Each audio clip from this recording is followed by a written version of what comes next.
Welcome to Lead Today with me, Kalyna. Let's talk leadership.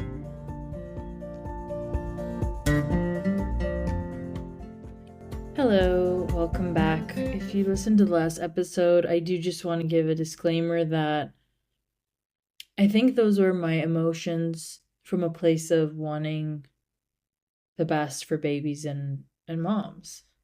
And obviously, if your situation just makes it impossible to breastfeed for a variety of reasons, it's not meant to judge you. It's meant to express my passion for something that I've worked very, very hard to do in my life. And so I understand when it doesn't work, how it doesn't work, if there's work. I hope I made that clear in the last episode, that it's really not to like mom guilt or shame anyone, because I just don't want that to be the way someone takes it. And I mean, if that's how someone takes it, then that's how someone takes it. But it's more something I've worked really hard to do, and it's the benefits have been tenfold from a bonding connection and even just immunity standpoint for my child. So it's my experience, it's my perspective, and most importantly, there are a variety of reasons why that might not work for you, and that's okay.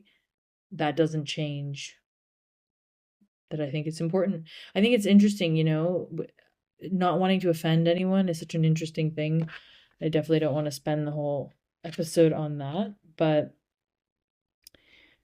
it's not meant to offend. It's meant to share my experience. And so I hope that we can, don't listen to it if it bugs you, but right? Like if something, I think that's such an interesting notion too. It's like there's so much content being put out there by so many different creators, so many different people, news sources. There's just a variety of angles on the same topic, and we're going to gravitate toward the content that resonates with us from that's aligned with our position. So most people that listen to that episode will like and agree with it because they're breastfeeding, and that's fine. I do make it a point to look at media that runs contrary to my beliefs, and that one exposes me to new ideas. Sometimes it changes my mind, right?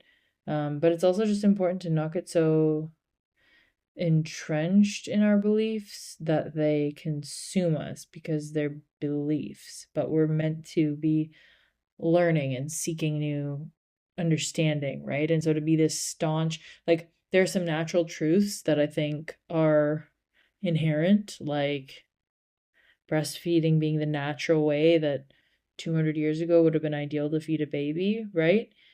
But then in that situation 200 years ago, there were alternative methods too, because it wasn't always possible. So I try to kind of take myself back and say, okay, what was happening 200, 500, 1,000 years ago? It's really hard to kind of contemplate the nature of time. Because just look at how much has changed in 2 generations, 3 generations. We're at the table with my great-grandfather the other day. Sorry, my grandfather. My daughter's great-grandfather. Excuse me, I'm still getting over it.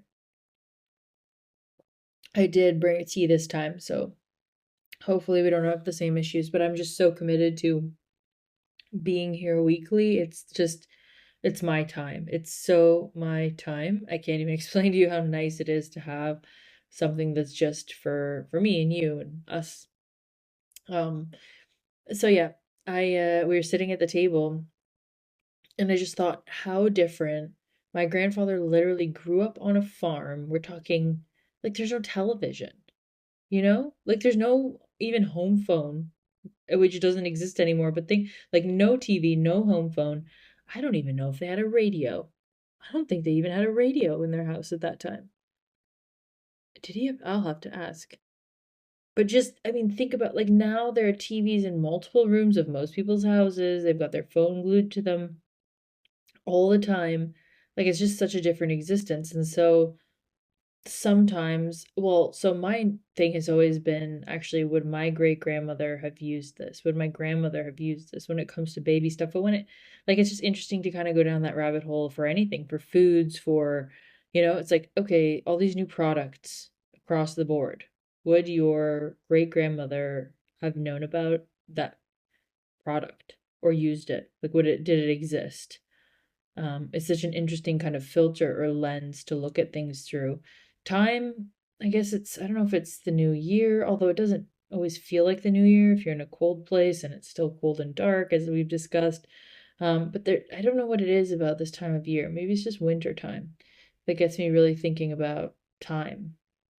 Um, and I've been feeling particularly nostalgic, probably because, I'm home, and that's a nice feeling wherever you, and by home, I guess I mean where I grew up.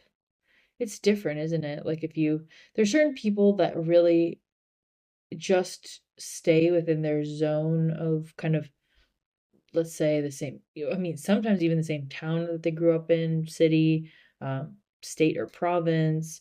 It's just really interesting if you've lived away from home. And does away from home mean like the next town over at university, or does it mean the next state over? Does it mean a different country? Is it a different continent? Is it it's just like, how far a different time zone, like how far from your family of origin? And it's so hard. So for anybody that's away from home, I just want to shout that out because it's hard to be away from family. And I've noticed now, really more than ever, having a kid, that, you know, being near family does make a difference.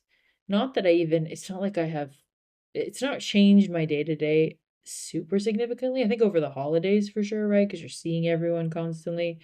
But now, and maybe that's where the nostalgia comes in, is now kind of new year, the holidays are over, everyone is sort of going back into the day to day. A little bit of that spark and magic sort of fades. Like people start taking down the Christmas decorations, the lights are down, which I think there should totally be a move to just have maybe not Christmas lights, but like twinkle, like the twinkle lights are just so nice when it gets dark at like 5 o'clock. It's just beautiful to be able to look outside or on your drive home, just see those lights. I think that's something we should move to have. Just lights all winter until, I don't know, March? Spring. Whenever it starts getting that, like the sun's out till 6 or something, we should keep the lights out.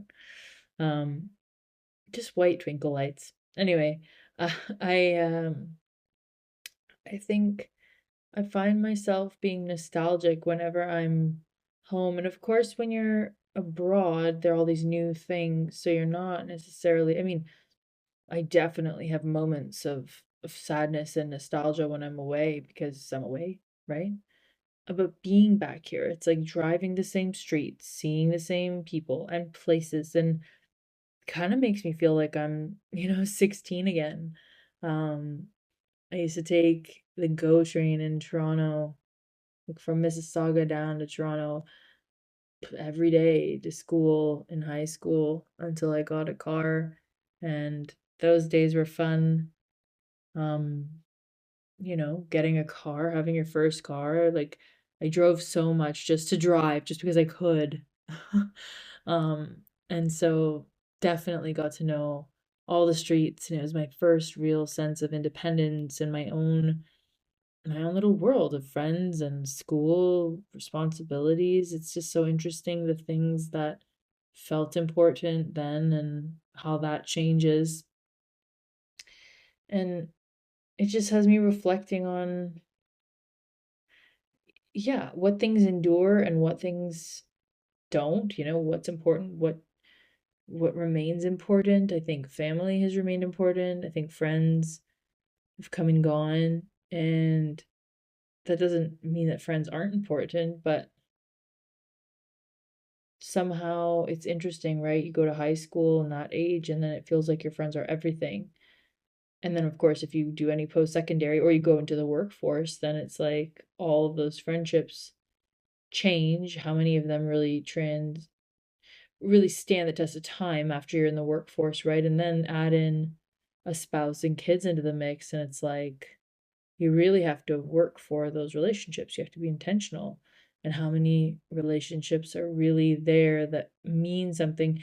And it's interesting, this concept of relationships bound by time. Like, you're someone's friend because you've been their friend for so long, versus you actually have shared interests or align on things. Do you have to have friends that are aligned? I mean, I have friendships that are long standing but don't necessarily align with where I feel I'm going, or where I've changed, or the things that I value now.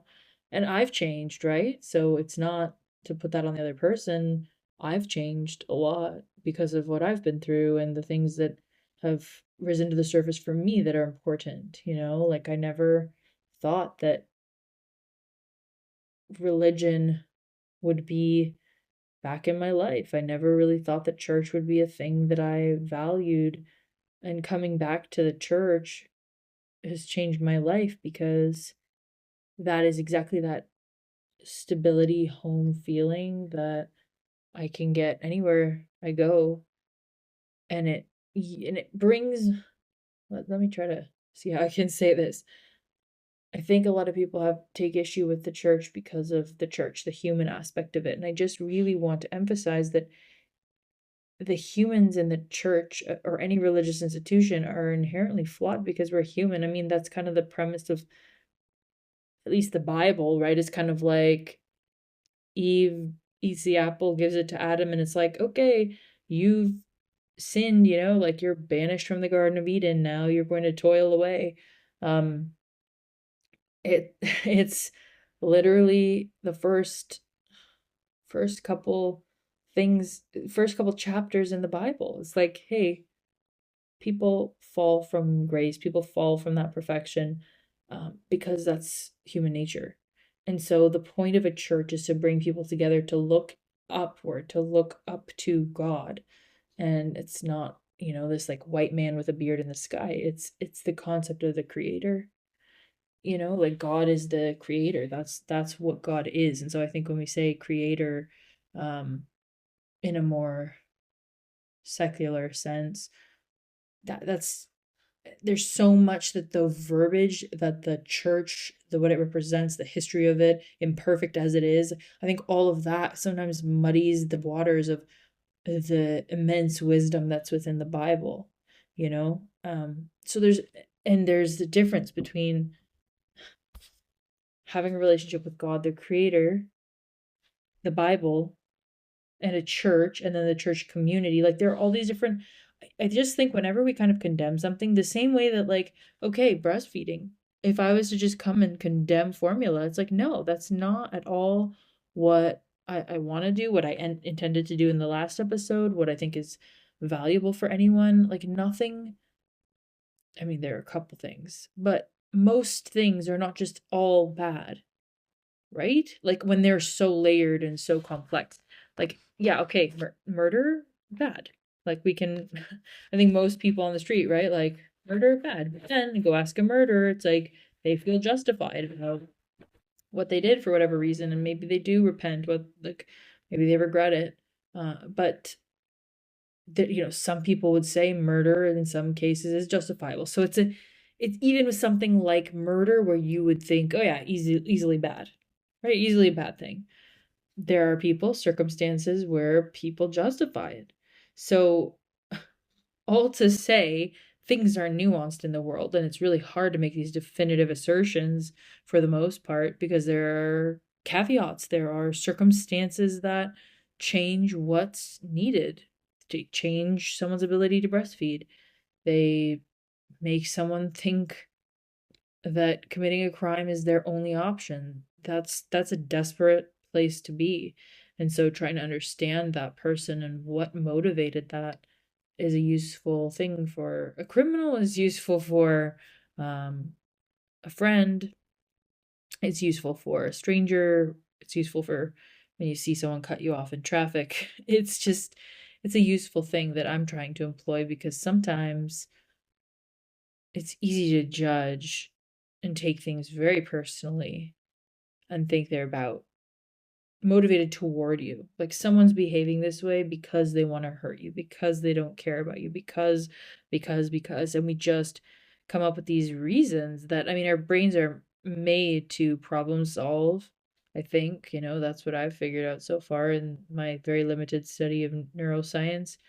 But we're constantly looking for problems and solutions and closing the loop on things. Like we don't like open loops. And so what that means for relationships, and especially these relationships where we're kind of growing farther apart, I think it's an interesting practice of, okay, I've known this person for 20 years. Things have changed so much in how I view the world. We don't have much to talk about in the way of relating. Do we maintain a relationship on the things of the past? We have some relationships that are pure nostalgia. You meet up with someone and it's just all about the good old days, and that's maybe enough, right? Like the role of these relationships can be varied. Um, that being said, if you feel someone very strongly, very in some core ways has veered from your path. I mean, I'm thinking like, let's say you don't drink anymore and that person drinks every day, or, like really big lifestyle differences that would put you in harm's way to be around, right? Like would put you back in a place that's not healthy, not safe for you kind of thing, then and what's that line? I mean, there's so much discussion now about that around parents, around like this can be anyone, I think, particularly if you move away and are away for some amount of time and you come up with your own, maybe not your own, but you align with different values. I mean, depending on where you live, it's so fascinating. And this is why, a church becomes can become farther and farther away from the quote unquote mandate, let's say, or quote from the intention, is because communities really shift into their own thing. I mean, it can be based on geography, on the climate, on the ethnicity, on the history of the place, of resources that are there. I think even if you look at one religion, like let's say Judaism or Catholicism, or you even look at immigrants, people, it's so interesting to see Croatians that have come from Croatia to Canada. There's this kind of subset of Croatians, and it's not Croatian, right? I mean, people think the ethnicity, the background, the heritage is Croatian, but there's this unique, very unique kind of GTA Croatian that exists, similar to, their LA Croatians and Chicago Croatians. And whenever there's kind of this big, I mean, there's diaspora all over, but when there's a big community outside of Croatia, that it kind of morphs into this Croatian Canadian, very unique identity. And so when communities take root in a new place, some traditions remain and others sort of begin. And I see that across many communities here in the Toronto area for sure, because it's like there's a Canadian culture, there's the climate here that's so different. I mean, imagine if you moved from Jamaica and then you're here. Sure, you retain some of your culture. There's some amazing roti in Mississauga, but then go and like jerk chicken and things.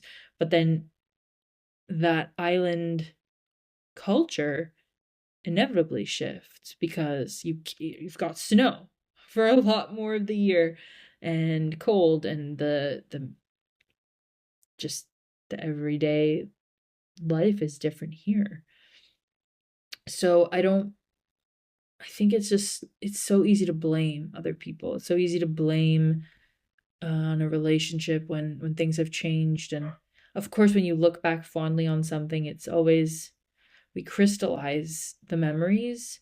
It's an interesting concept in psychology. I read about it a long time ago, so forgive me if I'm butchering it, but funnily enough, the way I remember it, is you crystallize the memory, and in essence, you remember it better than it was. And maybe that's where that nostalgia, right? Like you kind of see things with rose-colored glasses because it was in the past, and well, I wish I could be back there. But of course, when you were living it in the moment, it wasn't necessarily perfect, right? Things were not always okay. You were having challenges and struggles just like you are today, but we kind of fade those out and really just remember the good moments. And that's why memories become the good old days. But of course, as you know, today you have worries, and in 10 years you'll look back and there will be things you're grateful for. So it's a good reminder of gratitude, but it's also important to remember, okay, if you're just holding on to the good old days with someone, is that enough? Is that what you want in the relationship? Is that going to serve as a solid friendship? Now, the flip side is, of course, when you have history with someone, there's a connection because they've seen you through different life phases, right? They've seen you learn and grow and change, and meeting people in adulthood, meeting people after school, or yeah, just, I mean, in adulthood, maybe college time, you can still sort of craft those more innocent friendships. But then once you're in the workforce, once you're kind of, I don't know, 30s, there's not an age limit, but there's something that changes when you kind of go into adult mode, let's say, the workforce mode, where those relationships are different, right? They're often more surface level. It's harder to find people that are really aligned. People are kind of testing the waters more. They're more set in their ways. I'm more set in my ways. And so we're just trying to kind of figure out. And that's where these shared communities are so valuable, because that's, I think, the value of a church, but also other communities where you know what you're getting into in terms of values. Like, that's what these communities are great for, is instantaneously. You go to, I don't know, a book club that's all about sci-fi.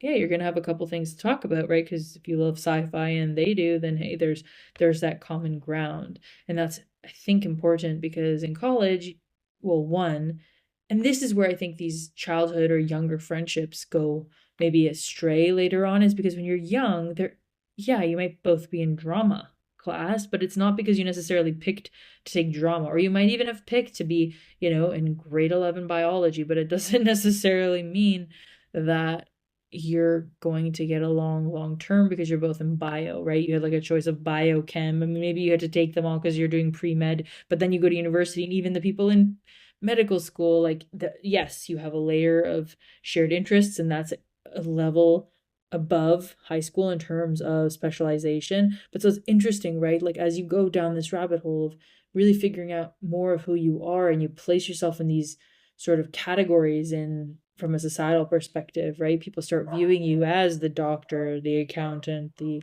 business person, the mother, the like, you start getting these sort of badges of categories of how people view you. And should they not use those to categorize you? Maybe, maybe not, but that's inherent in, like, people are visual, our brain needs those heuristics, right? Our brain needs things to say, okay, this person is about this person cares about that. Like, we just do this automatically in order to sort people into categories so that we can understand our concept of the world. There are a lot of people that we interact with. We need to know, okay, the banker's the banker, and this person works at the grocery store, and like, just for sanity purposes, right? But so then when we look, high school, we hung out with just all sorts of people. Of course, you get along with people for a reason, right? Like, you have some level of shared values or interests or something that binds you as friends at that age.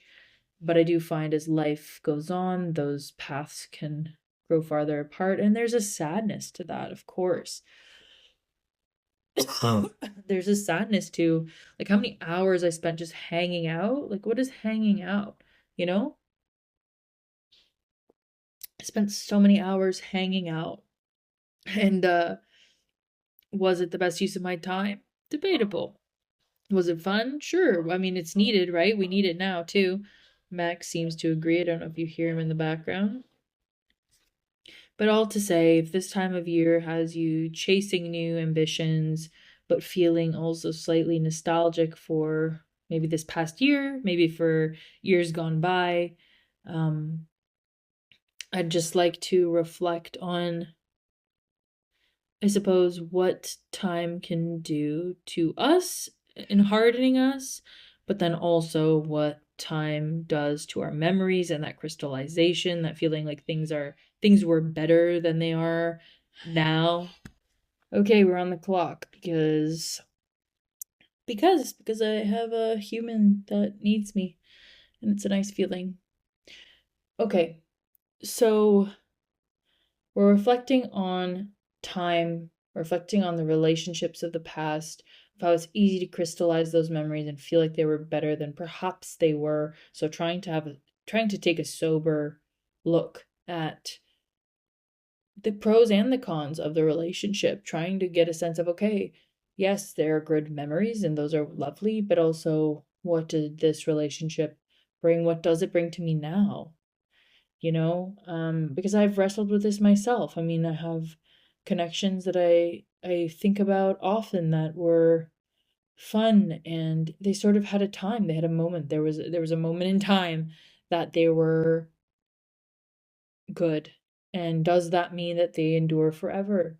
Right? Or does that mean that they continue into the rest of your life? And some relationships do. And I think it's the ability, I've thought about this. I think it's the ability to grow with the other person. And perhaps that's why marriages also fail, because you have these different lives, Like think about yourself 10 years ago, 15 years ago. It was so funny. Um, I was chatting with a guy who listens to music that is literally what I listened to in high school. Like, just, I haven't even thought about these bands in 15 plus years, and so he's telling me I went to this concert, I went to a Day to Remember, I went to Silverstein, and I'm like, Hawthorne Heights, like, what? I mean, just totally a different lifetime, like, and that wasn't the only music I listened to, but I had a bit of a phase, and it's like, what? It was just such a blast from the past. Like, what is this? Like, listening and then going back and listening to those songs, and the music has this uncanny ability to put you right back into a time period. Um, and it's all just, again, it's this nostalgic look at, would I go back if I could? I don't know, because I'm, well, first of all, you can't, right? As far as I know, you can't. But more importantly, I'm crafting the experience that I'm having now. And so when those things come back and remind you of the past, I think it's beautiful to just look back on them, hopefully smile, right? There are things that you smile and things that you don't, but asking yourself, okay, am I bringing this with me into the present? Am I bringing this with me, into the future? And some things are better to stay in the past, some things. And so why do some relationships grow with you and others are better in the past? I think it's a solid question. And what I've noticed, it might not be the full answer, but one thing I've noticed is, I think some things are able to adapt and grow with you. I think of the relationship with my cousin. We are in different places in life at the moment and doing different things in terms of work, in terms of family. Like, we really, our day to day is just very different. And yet we can come together, empathize with each other's struggles and situation and wins, right? Celebrate the wins, empathize with the struggles, be there, support, but we're in vastly different lives. And so the empathy, I think, is something that dictates, okay, I can empathize and I can adapt to your new life, your new identity, because the person that's before you is going to change X number of times. And that's what it is. Are you a friend that tries to keep that person in this 16-year-old shell of who they were, right? Like, does the new version of them confound with the old one so much so that you just can't reconcile the two and you can't update right? Or are you able to say, no, no, here's where this person's at now, and meet them where they are? And that's the challenge. And I'm not saying I can always do it. I certainly can't, like, sometimes it's just, there's this level of nostalgia, this idea you have of a person, and you've crystallized the memory of that person to the point where you can't see them for what they are right now. And I think that's what stops marriages, relationships, friendships, from growing into the future, is people are going to have multiple lives, multiple lifetimes, and your ability to meet them where they are today and update your understanding of them and then relate to where they are today, that's what does it. Because what if you're friends with someone and they're single, then they're married, then they're divorced, or they have kids and they don't, and they like the lifestyle is going to be vastly different. What if you're single, they're married? Like there are all these permutations of, whereas in high school it's like you're probably single or you're dating someone, but majority is like we have this test, we have this homework, or maybe you're on a sports team, maybe you do, but like the options are more limited and the history is shorter. And then adulthood, there are just so many variations of where someone's life can go, and we have to be able to update our understanding of them in order to be able to meet them where they are today. And of course, still have those points of reminiscing about the past, but to keep someone in your life today, they've got to be able to see you for who you are right now. And that's not who you were before. So, what relationships do that for you? Which ones don't? It's something I've been taking stock of, and it's definitely changed who I chat with and who I interact with and how I feel and who I want to talk to. Like it all just, there's so much that has evolved because of this one sort of insight or one sort of understanding, I suppose, that I've had around relationships as of late. So I hope that brings something to you that you can use. And I will cut it off there because I have to go. But I will talk to you soon, and I hope you take good care until then.